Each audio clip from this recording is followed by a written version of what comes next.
नमस्कार, जय Jagannath. Namita kitchen and health tips को आपण मानक स्वागत। मु आज गेंडु फूल विषय रे कहबी।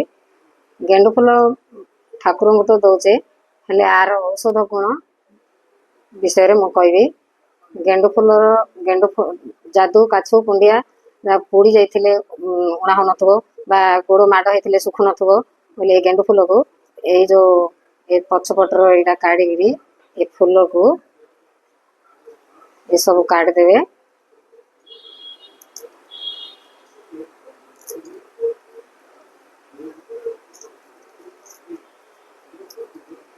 ए फूल को ए गोमूत्र सहित रे बाटिकी लगेले पुराणा रु पुराणा सब घा काछु कुंडिया निश्चय भाव में भल हम। आपण माने लगेगी परीक्षा करंतु मते कमेंट रे जणांतु।